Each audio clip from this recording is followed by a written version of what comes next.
মুসলমান ভাইরা আমার, হযরত মূসা আলাইহিস সালাতু ওয়াস সালাম যখন আল্লাহর সঙ্গে দিদার নসিব করার জন্য চলে যাইতেছে, হাটগুলো দেখার সঙ্গে সঙ্গে পয়গম্বরকে ডাক দেওয়া, পয়গম্বর আপনি তো আল্লাহর সঙ্গে সাক্ষাৎ করার জন্য চলে যাইতেছেন, তবে আমাদের পক্ষে থেকে একটা প্রশ্ন আপনি নিয়ে যান।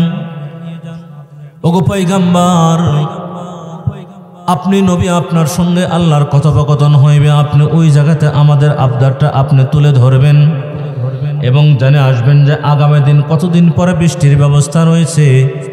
দীর্ঘদিন হলো বৃষ্টি হয় না, বৃষ্টি না হওয়ার কারণে আশেপাশে যত পুকুর পুষ্কিনি ছিল সবগুলোর পানিগুলো আস্তে আস্তে শুকায় চলে যাইতেছে। এই পুকুরের পানিও তো একদম শুকানোর দিকে চলে যাইতেছে, আর অল্প মাত্র কিছু পানি আছে। সামনে যদি কয়েক মাস বৃষ্টি না হয় তাহলে পুকুরের পানি পর্যন্ত শুকে যাবে। আমরা আর কোন জায়গার মধ্যে বিচারণ করব, আমাদের জন্য কঠিন অবস্থা হয়ে যাবে। আল্লাহর পয়গম্বর মূসা আলাইহিস সালাতু ওয়াস সালাম ডাক ডাকে, যাও তোমাদের প্রশ্নটা আল্লাহর দরবারে করা হবে, চিন্তা করিও না। মূসা পয়গম্বর হাঁটি হাঁটি পা পা করতে করতে তুর পাহাড় পর্যন্ত চলে গেলেন। আল্লাহ তাআলার সঙ্গে নির্দ্বিধায় বিনা পর্দায় কথাবার্তা হইল, কথোপকথন হইল। মোহাব্বতের আলাপ যখন বন্ধু বন্ধুর সঙ্গে যখন পাঠতে থাকে আর ভালোবাসার মানুষের সাথে যখন আলাপ করতে থাকে, অন্য কোনো কথা কি আর মনে থাকে? কথা বলেন। প্রেমিক এবং প্রেমিকা যখন মোবাইলে যখন কথা বলে, বিশেষ করে যুবক আর যুবতী যখন মোবাইলে কথা বলে, এদের তো ঘন্টার পর ঘন্টা চলে যায়, মোবাইলে চার্জ শেষ হয়ে যায়, ব্যাটারি ফিউজ হয়ে যায়, তারপরে তাদের কথা শেষ হয় না। এত কথা, আমতলা গাছতলা লিচুতলা রাস্তার মাঝখানে আমরা মাঝে মধ্যে যাই ওয়াজ করিয়া, এই রাত্রি 12টা 1টার দিকে চলে যাইব, দেখো রাস্তার মোড়ে বসে থেকে যুবক ফোনে কথা বলে। যে রাত্রি 12টার সময় কি বাপ মায়ের সাথে ফোনে কথা কইতেছে নাকি অন্য জায়গাতে? কথা বলেন। এরকম বহু যুবক আছে যারা রাত্রি ভর যারা বন্ধু বান্ধবদের সাথে কথাবার্তা বলে, প্রেমিকার সাথে কথাবার্তা বলে, কারণ ওই জায়গাতে এত মজা যে মোবাইলের ব্যালেন্স এবং মিনিট কাট শেষ হওয়া যাইতেছে, ওই বন্ধুর কথা এ পর্যন্ত শেষ হয় নাই। আছে এরকম বহু আছে। কারণ যে যাকে ভালোবাসে তার সাথে কথা বলতেও ভালো লাগে, যে যাকে পছন্দ করে না তার সাথে কথা বলাটা অনর্থক মনে করে। এই জন্য প্রেমিক প্রেমিকার মধ্যে আলাদা একটা মহাব্বত, এই মহাব্বত কলিজার মধ্যে থাকে, যার কারণে মোবাইলের ব্যালেন্স শেষ হয়ে যায়, কথা শেষ হয় না। আল্লাহর পয়গম্বররা যত পয়গম্বর দুনিয়াতে, যত পয়গম্বর আল্লাহ তাআলা দুনিয়াতে পাঠাইছেন, তো আল্লাহর সাথে তাদের সাথে এমন একটা প্রেমের কালেকশন রয়েছে যে পয়গম্বর যখন আল্লাহর সঙ্গে কথোপকথন করেন তখন দুনিয়ার আর কোনো জিনিসের কথা পয়গম্বরদের আর কোনো খেয়ালে থাকে না। মূসা পয়গম্বর তদ্রূপ ভাবে আল্লাহর কাছে চলে গেলেন, কথোপকথন হইল। শেষমেশ পয়গম্বর ওখান থেকে চলে আসতে লাগতেছেন, এমন শব্দের ভিতরে আল্লাহ তাআলা ডাক দেখায়, মূসা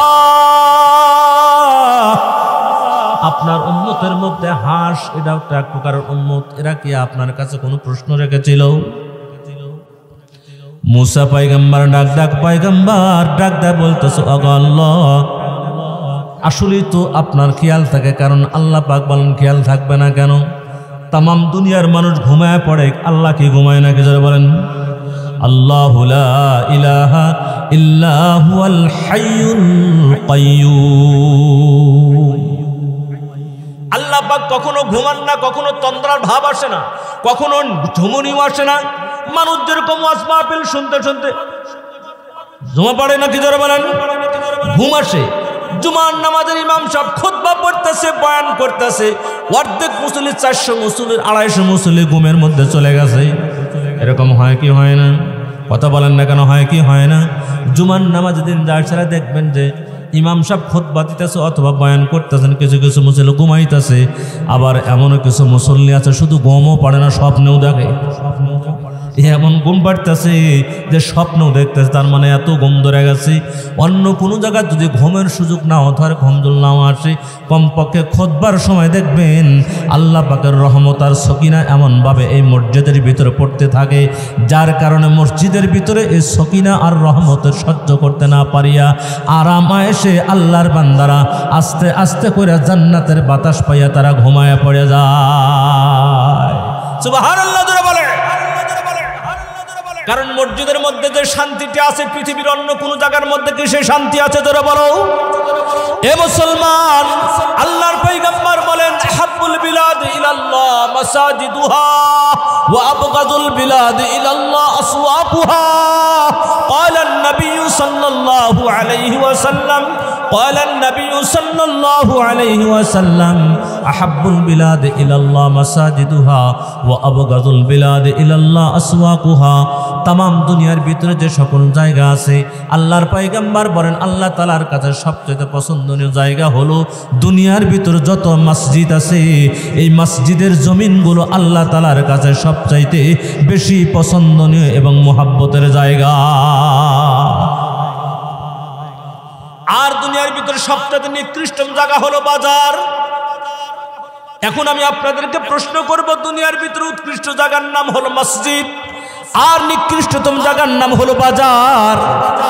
মাসআলার মধ্যেও নাই, হাদিসের মধ্যেও নাই। আমি আমার পক্ষে থেকে আরেকটা কথা বলি, সেটা হলো এই বাজার যে নিকৃষ্টতম জায়গা, তার মধ্যে আরেকটা জায়গা আরো বেশি নিকৃষ্টতম, সেটা হলো ওই বাজারের মধ্যে যেগুলো চাষটাল আছে এই চাষটাল হলো তার চাইতে আরো বেশি নিকৃষ্টতম জায়গা।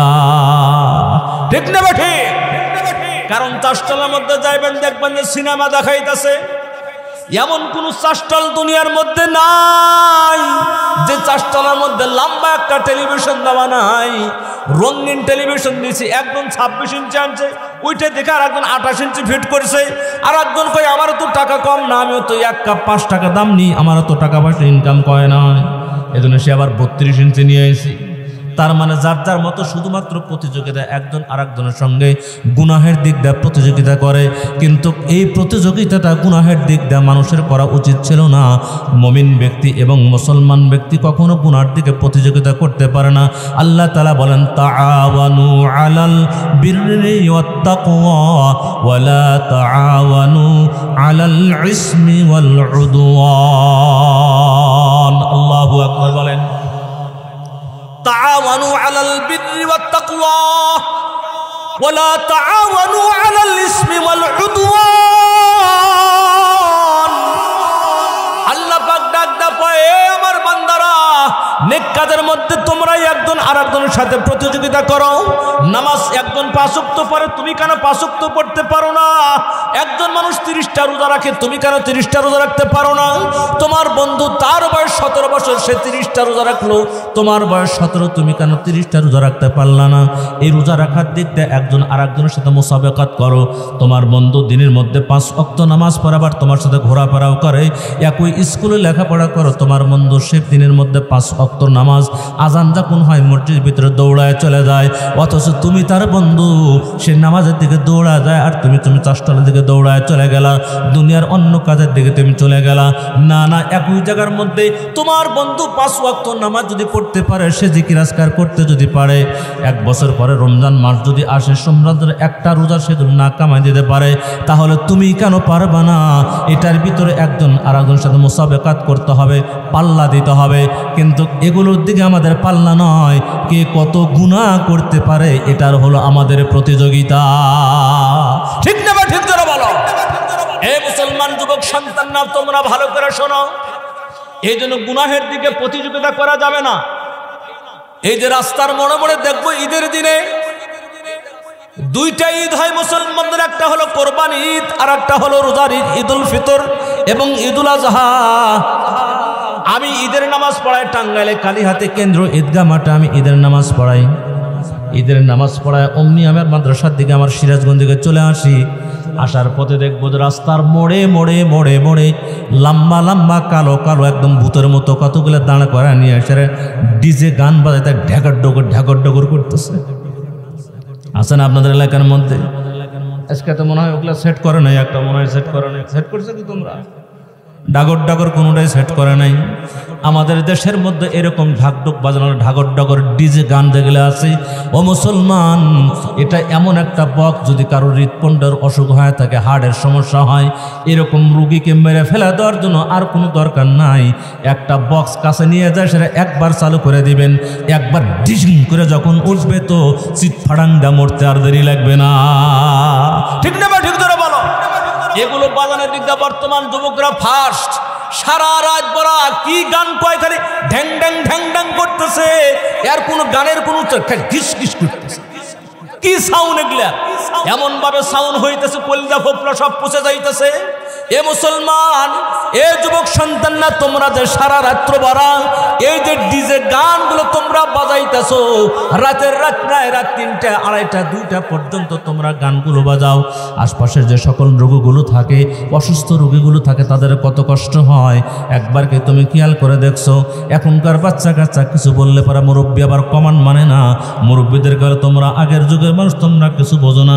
এখন এগুলোই চলবে, বর্তমান এগুলোই হলো আমাদের আমোদ উল্লাসের একটা শয়তানের বাক্স। এই বাক্সগুলার ভিতর থেকে যে সাউন্ডগুলো চলে আসে, আর ওরা ল্যাংটা হয়ে হয়ে রাস্তার মোড়ে মোড়ে তারা নৃত্য পরিবেশন করে, লাসে ওটার সাথে লাফালাফি করে। দেখেন নাই? দেখেন নাই?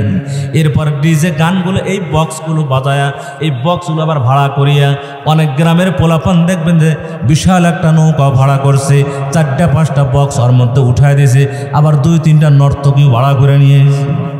আপনাদের এলাকার মধ্যে আছে নাকি? আছে, আছে। এ যুবকরা, তোমরাই কিন্তু আজকের এই মাহফিল তোমরা আয়োজন করেছো, অথচ তোমরা যদি আবার ডিজে গানের তালে থাকো তাহলে মাহফিল কইরা তো ৪ পয়সার কোনো লাভ হবে না। একটা কথা মনে রাখবা যুবক সন্তান, মৃত্যু যার মানুষ আসবে, মৃত্যু কিন্তু কাউকে দেখে আসবে না। বুড়া এবং চাংলা মৃত্যু খোঁজে না। দাদা এখনো পর্যন্ত সুষ্ঠুভাবে বেঁচে বেঁচে আছে, লাঠিতে ভর করিয়া বাজারে যাইতেছে আসতেছে, দাদার কোনো সমস্যা হইতেছে না। নাতি জ্বরে আক্রান্ত হয় দুনিয়ার থেকে বিদায় হয়ে চলে যাইতেছে। আছে কি নাই? জ্বরে বলেন আছে কি নাই? ও যুবক মায়েরা, ও যুবক সোনার বোনেরা, তোমরা ভালো করে শোনো। কত যুবক সন্তানগুলো ৩জন বন্ধু একটা মোটর সাইকেলে উঠে গেছে, মোটর সাইকেলটা কামারখন্দ থেকে শহরের দিকে ছেড়ে দিছে, মাঝপথের ভিতরে যায় সার মোটর সাইকেলটা অ্যাক্সিডেন্ট হয়ে গেছে। ৩ জনের মাঝখানে যে ছিল কোনো মতো বেঁচে গেছে, সামনে পিছনে যে ছিল দাঁতগুলো ভাঙ্গা দুনিয়ার থেকে চাটকা হয়ে মারা গেছে। এরকম ইতিহাস হয় কি হয় না? জোরে বলো। এই জন্য মৃত্যু কোন সময় আসবে এটা কিন্তু বলা যাবে না। ইদা জাআ আজালুহুম লা ইস্তাখিরুনা সাআতাও ওয়া লা ইস্তাকদিমুন। আল্লাহ পাক বলেন, মানুষের কোন সময় কোন জায়গার মধ্যে কার মৃত্যু হবে এটা কিন্তু কেউ বলতে পারবে না। বুড়াকে রেখে চাংনা চলে যাবে, যুবককে রেখে বুড়া চলে যাবে। আহারে, মানুষ এমন দুনিয়ার ভিতরে আছে যারা বিবাহর রাত্রে তো দুনিয়ার থেকে বিদায় হয়ে চলে যায়, স্বামী স্ত্রী বৈধ মেলামেশা করার পরে দেয় গোসলখানার মধ্যে চলে গেছে। এমনও ইতিহাস আছে, ফরজ গোসল করতে যায়, টাইসের উপর পানা দিয়েছে, সঙ্গে সঙ্গে পিছলা ওই জায়গার মধ্যে পড়ে গেছে, পুছলা পড়ছে গোসলখানার মধ্যে মারা গেছে। তার মানে ওই ১ রাত পর্যন্ত তার স্বামী স্ত্রী মেলামেশার সুযোগটা আল্লাহ তাআলা দিয়েছিল, তারপরে আর সুযোগ সুবিধা তার নাই, দুনিয়ার থেকে চলে যেতে হবে। আহারে, কত মানুষ বিয়ার সদাই ক্রয় করতে যায়, সেরা অ্যাক্সিডেন্ট হয় দুনিয়ার থেকে বিদায় হয়ে চলে যায়। বোঝা গেল দুনিয়াতে আসার একটা সিস্টেম আছে, যাওয়ার কোনো সিস্টেম না। এই জন্য মরণের জন্য সার্বক্ষণিকভাবে আমাকে প্রস্তুত থাকতে হবে। এ মুসলমান, এই জন্য বর্তমান দেশের মানুষরা, যুবক সন্তানগুলো গুনার যেরকম একটা প্রকৃতি ধার বেড়ে গেছে, ডিজিটাল গুনাহ। আজ থেকে 50 বছর আগে যে সকল মানুষগুলোর বয়স 15 থেকে 16 বছর বয়স ছিল, তারা কিন্তু জীবনেও কোনোদিন এটা ভাবে নাই লাম্বা এরকম একটা কাইলা কুটকুটা বসগুলা বাজবে। যাদের বয়স এখন 70 বছর, ওনারা কিন্তু 15 বছর বয়সে জীবনে এই সমস্ত বক্সের কথা জীবনেও চিন্তা ভাবনা করে নাই। বর্তমান হলো ডিজিটাল, আর এই ডিজিটাল আইসা পোলাপানের মাথাও করেছে একদম টাল। ঠিক না ভাই? জোরে বলেন। এই ডিজিটাল যুগের ভিতরে যেরকম ডিজিটাল উন্নত মানের গুনাহ যেরকম চলে আসছে, আল্লাহ পাক বলেন বান্দার ভিতরে গুনার যত রকমারি বাড়বে, গুনার যত প্রকারভেদ বাড়বে, গুনার যত সিস্টেম বাড়বে, আল্লাহ তাআলার গজবও এরকম রকমারি হবে। জীবনেও কোনোদিন আপনারা এ পর্যন্ত শোনেন নাই কা, যারা এখন বয়স, যাদের 80 বছর বয়স, ইতিপূর্বের ভিতরে করোনা নামে যে কোনো একটা জিনিস আসছিল, তারা কিন্তু এটা বোঝে নাই কা। কিন্তু কিছুদিন পূর্বে করোনা চলে গেল, এরপরে আরও কত রোগ চলে আসবে, রোগের কোনো ঠিক ঠিকানা থাকবে না। তার মানে গুনাহ যত বাড়বে, আল্লাহ পাকের পক্ষে থেকে বান্দার উপরে তত মুসিবতের প্রকারভেদ আল্লাহ পাক তাদের বাড়ায় দিয়ে দেয়। যার কারণে বর্তমান মুসলমানরা দেখেন, আপনারা ভালো করে খেয়াল করে দেখেন, ধরে ধরে চল বাড়ির দিকে চলে যায়, বলে না না এখান থেকে আর যাওয়া সম্ভব না, কলিজার ব্যথাটা প্রচণ্ড বেড়ে গেছে। এই যে কলিজার ব্যথাটা বাড়ছে, এখান থেকে নিয়ে হসপিটাল পর্যন্ত চলে গেল। এমনকি আপনাদের সিরাজগঞ্জে যে হসপিটাল আছে এইটাতে নিয়ে চলে গেছে, মেডিকেলে নিয়ে গেছে, মেডিকেল থা পায় নাই, ওখান থেকে রাজশাহী চলে গেছে, রাজশাহী ক্লিয়ার করতে পারে নাই।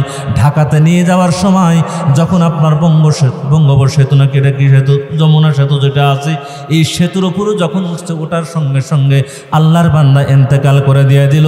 তার মানে হলো মানুষের যেরকম গুনার সিস্টেম, আল্লাহর গজব আর রোগ এটা মানুষের উপরে ডিজিটাল রোগ দান করে দিয়ে দিছে। আমার মুসলমান যেটা বলতেছিলাম সেটা হলো এই, আপনাদের খেয়াল আছে কিনা, হযরত মূসা আলাইহিস সালাতু ওয়াস সালাম কিন্তু এবার আল্লাহকে ডাক কয়, আল্লাহ আমার এই হাঁসগুলো তো বলেছিল হ্যাঁ আগামী কতদিন পর্যন্ত বৃষ্টি হবে। আল্লাহ পাক ডাক দেয়া তখন নবী মূসাকে ডাক দেয়া বলতো, মূসা রে, যে সকল উম্মত হাঁসের মধ্যে থেকে আপনাকে জিজ্ঞাসা করেছিল কতদিন পর্যন্ত বৃষ্টি হবে না, কতদিন পরে বৃষ্টি হবে, তাফসীরের মধ্যে লেখা রয়েছে আল্লাহ তাআলার সঙ্গে সঙ্গে মূসা পয়গম্বরকে ডাক দেয়া বলে, ও মূসা আপনি যান যান, আপনার যে সকল হাঁসগুলো আপনাকে প্রশ্ন করে দিয়েছিল, ওই হাঁসদের যাওয়ার সময় আপনি তাদেরকে বলে দিবেন আগামী 40 বৎসরের মধ্যে আমি আর কোনো বৃষ্টির ফয়সালা করি নাই। 40 বছর যদি বৃষ্টি না হয় তাহলে উপায়টা কেমন হবে বলেন তো দেখি। মাঝে মধ্যে এই যে গরমের সিজন যখন পড়বে, আপনার বৈশাখ, জ্যৈষ্ঠ, আষাঢ়, শ্রাবণ, ভাদ্র, এই মাসগুলোর ভিতরে যদি লাগাতার এক লাগালাগি 2 মাস যদি বৃষ্টি না হয়, অবস্থা কেমন হয়? জটিল হয় কি হয় না? কথা বলেন, জটিল হয় কি হয় না? আরে মানুষ অস্থির হয়ে যায় না, কোথাও শান্তি নাই, ঘরে শান্তি নাই, বাইরে শান্তি নাই, গাছতলায় শান্তি নেই, কোথাও শান্তি পাওয়া যায় না। কারণ শান্তি দেনেওয়ালা কে? আল্লাহ। দুনিয়ার প্রাকৃতিক শান্তি দেয় কাজ হয় না, কোন জায়গার মধ্যে শান্তি পাওয়া যায় না। তো 40 বছর যদি বৃষ্টি না হয় তাহলে অবস্থা আরো ব্যাগতিক হবে কি হবে না? মূসা পয়গম্বর এবার চলে আসলেন, মনটা খারাপ করে নিয়ে চলে আসতেছে, হাঁসদের কি বলবে এই কথা। কিন্তু 40 বছর বৃষ্টি হবে না, এটাই তো বাস্তব। মূসা নবী পয়গম্বর, জলিলুল কদরের পয়গম্বর মূসা আলাইহিস সালাতু ওয়াস সালাম ওই জায়গার মধ্যে দিয়ে আসতেছেন, এমন শব্দের ভিতরে হাঁসদের কাছে যখন চলে আসলো, হাঁসেরা এবার পয়গম্বরকে আবার ডাক দেয়া কয়, ওগো মূসা পয়গম্বর, আমরা যা আপনার কাছে আবদার দিয়েছিলাম, প্রশ্ন করেছিলাম, আল্লাহর কাছে কি ফয়সালা হয়েছে? মূসা পয়গম্বর ডাক ডাকে, হাঁসরে, আল্লাহর কাছে তো বলেছিলাম, কিন্তু ঘটনা হলো এমন একটা ফয়সালা তোমাদের জন্য করে দেওয়া হয়েছে। এটা শুধুমাত্র তোমাদের কষ্ট নয়, আসমান এবং জমিনের মধ্যে যত মাখলুক আছে সবার জন্য কষ্টকর একটা প্রশ্নের সমাধান। বলে কি প্রশ্নের উত্তর আমরা পাইব? বলে আল্লাহর কাছে বলছিলাম, আল্লাহ তাআলা আমাদের জন্য, দুনিয়াবাসীর জন্য আগামী 40 বছর পর্যন্ত বৃষ্টির আর কোনো ফয়সালা দেয় নাই। আমরা সাধারণভাবে দুনিয়ার আমরা মানুষ হলে আমরা কি বলতাম? নাউজুবিল্লাহ বলতাম না? হাই রে, 40 বছর পর বৃষ্টি হলে উপায় আছে? নাউজুবিল্লাহ। কিন্তু শোনেন ভালো করে মুসলমান, এখান থেকে ইবরত হাসিল করেন, শিক্ষা অর্জন করতে হবে। হাঁস তো আশরাফুল মাখলুকাত নয়, আশরাফুল মাখলুকাতের নাম হলো ইনসান। মানুষের আশরাফুল মাখলুকাত, যত মাখলুকাতের সমস্ত সৃষ্টিজীবের সেরা মাখলুক হলো আশরাফুল মাখলুকাত হলো মানুষ। অথচ হাঁসদেরকে যখন পয়গম্বর মুসা বললেন আগামী 40 বছরের মধ্যে কোনো বৃষ্টি হবে না, এই শব্দ শোনার সঙ্গে সঙ্গে হাঁসরা একযোগে যত হাঁস ছিল সকল হাঁসগুলো তাদের জবান খুলে একবার বলেতেছে আলহামদুলিল্লাহ, আল্লাহু আকবার, আল্লাহু আকবার। এবার হাঁস যখন সমস্ত হাঁসেরা একসঙ্গে বলল আলহামদুলিল্লাহ, মুসা পয়গম্বর তো রাগান্বিত সাইজের মানুষ, পয়গম্বর রেগে উঠে গেছে, এই বেয়াদবের যাত্রা, 40 বছর পরে বৃষ্টি হবে আর তোরা বলতেছিস আলহামদুলিল্লাহ, বোঝসনি 40 বছর পরে বৃষ্টি হলে তোরা থাকবি কোন জায়গায়? সব চিৎফাটাং, কেউ তো আর বাঁচবে না, তাহলে তোমাদের আলহামদুলিল্লাহ কেন তোমরা বললা? এইটা বলার সঙ্গে সঙ্গে মুসা পয়গম্বর আকাশে খেয়াল করে দেখতেছে আকাশের মধ্যে অলরেডি কয়েক সেকেন্ডের মধ্যে মেঘমালা শুরু হয়ে গেল, গড়গড়ির শব্দ শুরু হয়ে গেল এবং হালকা বাতাস আসা শুরু হয়ে গেল, হিমেল হিমেল ঠান্ডা বাতাস মানুষের দিকে চলে আসা শুরু হয়ে গেল। অল্প কতক্ষণ পরে আসমান থেকে বৃষ্টির একটা আভাস পাওয়া যাইতেছে।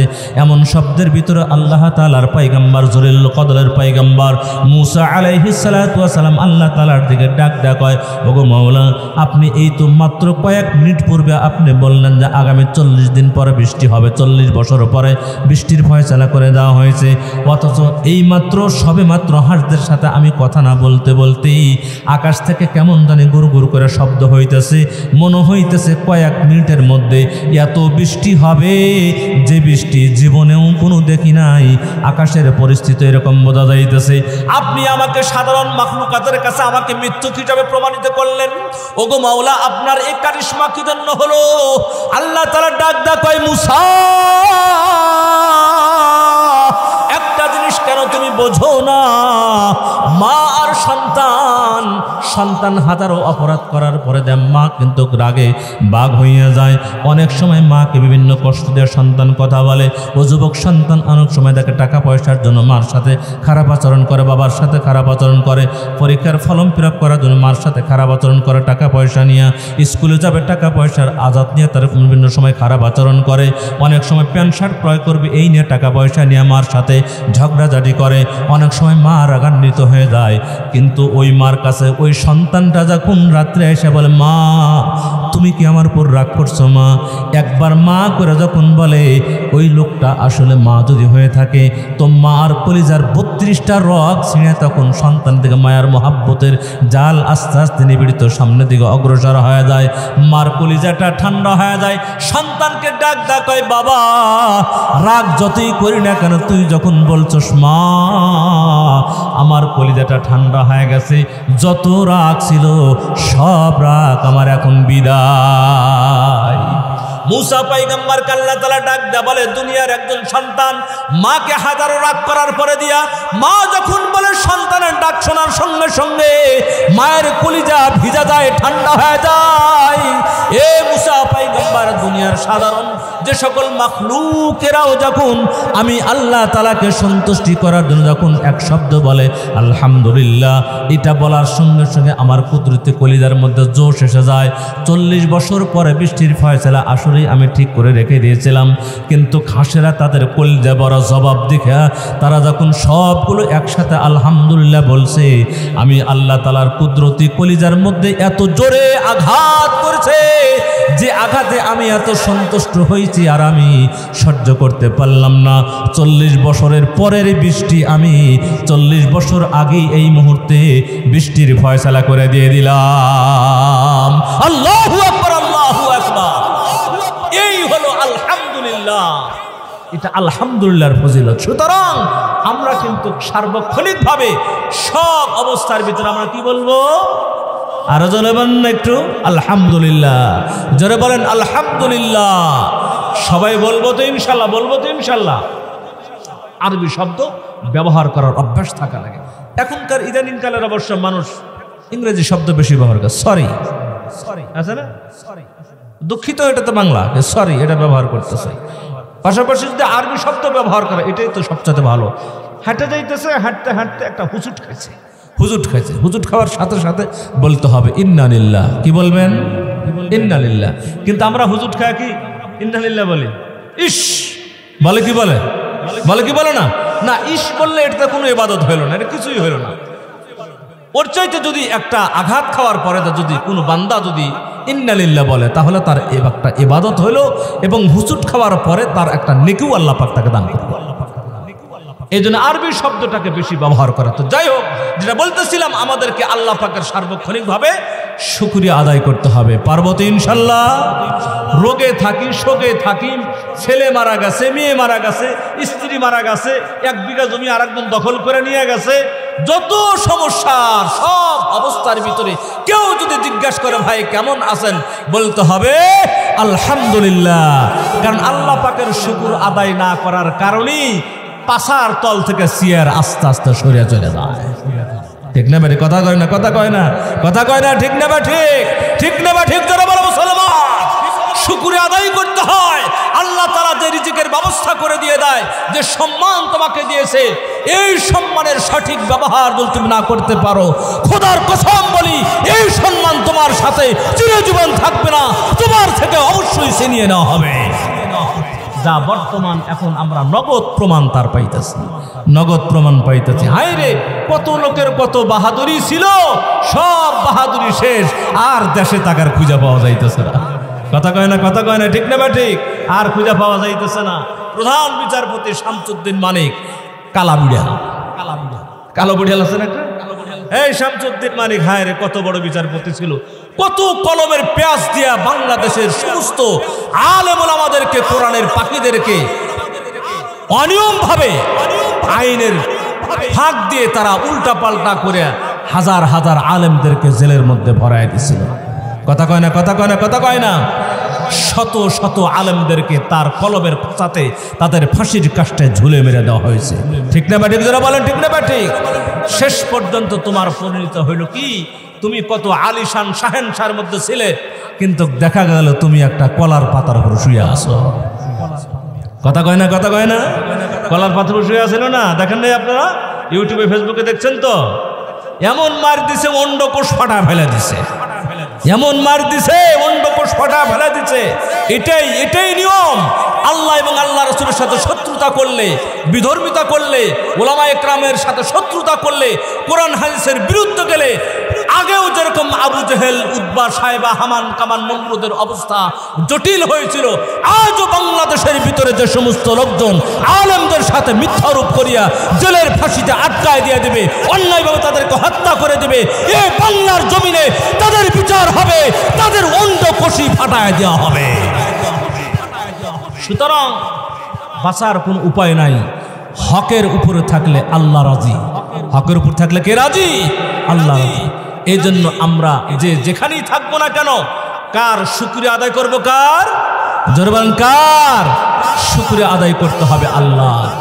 আফসোস আর পরিতাপের বিষয়, আমাদের শুকরিয়া আদায় না করার কারণেই আজকে যত মুসিবত আমাদের উপর চলে আসছে। ঠিক না বাড়ি? ধরে বলেন, একটু জিকির করি, লা ইলাহা ইল্লাল্লাহ, লা ইলাহা ইল্লাল্লাহ।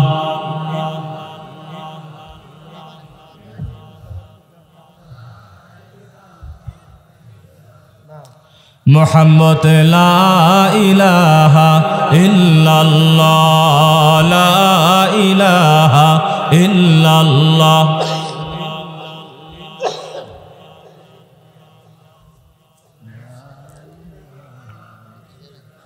আর জোরে লা ইলাহা ইল্লাল্লাহ, লা ইলাহা ইল্লাল্লাহ।